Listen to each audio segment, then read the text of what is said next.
four? Sige, parang marami akong naririnig na one. Sige. Ganito po gagawin natin. Pipindutin natin siya ng isang beses para marinig natin yung sound. Okay? Ready na ba makinig ang grade 3? Okay, sige.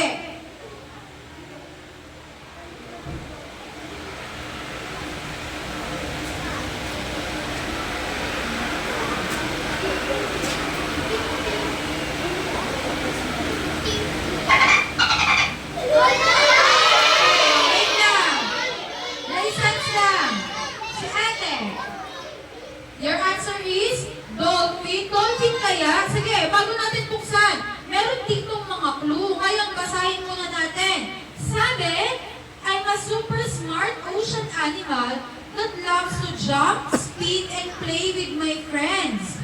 I use clicking sounds to see underwater and find my food. Ready na ba kayo makita kung dolphin ba to or hindi?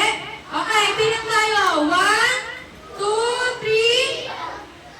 Very good! Nakagaling ang grade 3. So this is a dolphin. Okay. So mamaya, you can try yung other crabs or other animals pa natin. Again, pipindutin po natin siya ng isang beses para po lumabas yung sounds. Tapos, para mag-stop siya, pipindutin lang ulit natin siya ng isang beses. Okay? Naintindihan po, grade 3? Okay.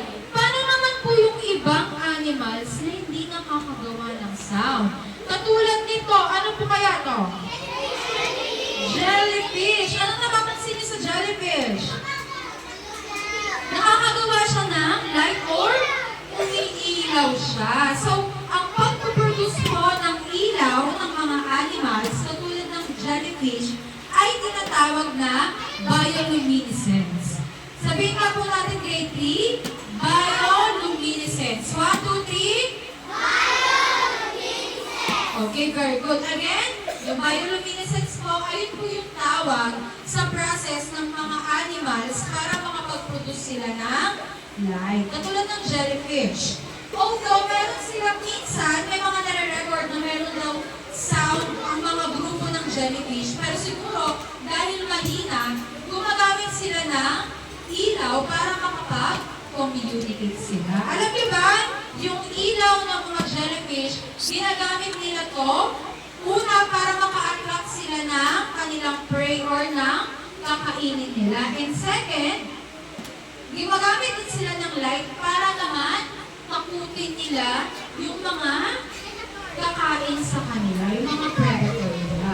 Okay, naintindihan po, grade 3? Okay, next po. Dito naman po tayo. So, tingin po tayo dito sa mga resin. Okay. Ito po, si jellyfish, saka itong mga resin natin, titignan lang po natin sila, okay? Mag-o-observe lang po tayo, pero hindi po natin sila hahawakan. Naintindihan po, grade 3? Okay, ngayon, sino po mahilig sa fish? Sino mahilig kumain ng fish? Wow, marami. Okay.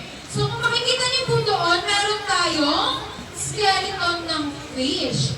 Diba? Mahilig lang tayo kumain, pero hindi pa natin nakikita yung anong itsura ng loob ng fish. Paano po kaya nakakahinga yung fish? Sino po nakakaalam? Paano humihinga yung fish? May nose ba yung mga fish? Kuya, ano po? Okay, very good si Kuya. Meron sila gills. Sa leeg nila, merong mga lines doon. Tapos kung nakapunta na kayo sa market, kapag buhay pa yung isda, may gumagalaw na dito sa nila, sa leeg nila. Ayun yung gills nila. Ayun yung ginagamit nila para makahinga sila sa ilalim ng dagat. Meron din tayo dito, squid. Sino mahilig sa squid?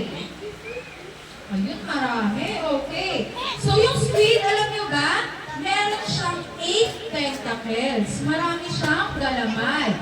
Yung 6 na tentacles niya, etong mga maliliit, ginagamit niya para mahawakan ng maayos yung food niya. Yung dalawa namang malaki, ayun yung ginagamit niya para mabilis siyang makapanghuli kasi nga since malaki siya. So, mahaba yung na-extend niya para makuha niya agad yung kanilang prey or pagkain. Okay? Meron din creatures, and yung life cycle ng turtle, kung paano lumalaki yung turtle. Again, mamaya, lalapitan po natin sila, titignan lang, pero hindi po natin hahawakan. Also, kung makikita po natin dun sa dulo, meron din tayong giants of the ocean. Ano kaya yan? Ano kaya yung mga animals na yan? What kind is that? That is shark. So, meron tayong mga shark and whales dyan. Ano po bang difference nila? Yung mga shark po, they are kinds of fish. Okay? Nagle-lay po sila ng eggs, and meron po silang mga gills. And yung mga whales naman po, they are mammals. Pag sinabi natin mammals, nanganganak sila ng baby. Unlike sa mga fishes, katulad ng shark, ano mangyayari muna sa anak nila? Pag nanganak yung shark, magiging egg muna. Pero kapag mammal, lalabas na agad yung baby whale. Naintindihan po, grade 3? Okay, mamaya, pwede po natin yan lapitan para makita po natin ano yung mga different kinds ng whales and ng sharks. Okay, o dito, tingin tayo dito sa kabila. Since pinag-usapan natin, meron tayo doon how to grow or paano lumalaki yung turtles. Meron din tayo ditong mga life cycle. We have snails. Okay. Meron tayong life cycle ng snail. Meron tayo ng fish. Ay, sorry. Meron tayong, tingnan mo yan. Meron tayong life cycle ng turtle. And meron din na crab. So, ano po gagawin natin dito, grade 3? Meron juvenile and eggs. So, i-match po natin sa life cycle. Grade 3 na nakikinig po. Okay, very good. Okay, ngayon, i-match natin siya. Ito, is it eggs, adult fish, juvenile, or larva? Sige, you can say the answer. Eggs. O, so lalagay natin siyang ganyan. And then, dito, ma-hatch na siya. So, that is larva. So, ito, medyo lumaki na siya. Juvenile, ibig sabihin, baby, or bata, batang fish.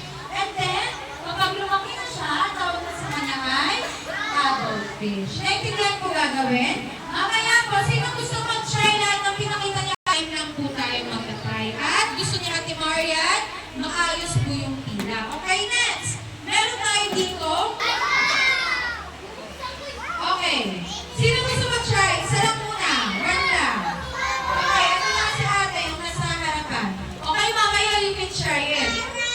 Example lang muna. Okay. Ate, brave ka ba? Para malaman kung ano yung nasa loob? Are you brave? Oh, brave daw siya. Sige, tingnan na. Ay, hindi pala. Walang mga dyan. Maalaman lang natin kung yung nasa loob. You can do it, ate. O, share natin siya. Ano pangalan mo, ate? Shamara. Okay, o, sigaw natin. Go, ate Shamara. Ate, go. Ay, kasi. O, tapos, hulaan natin kung ano yun.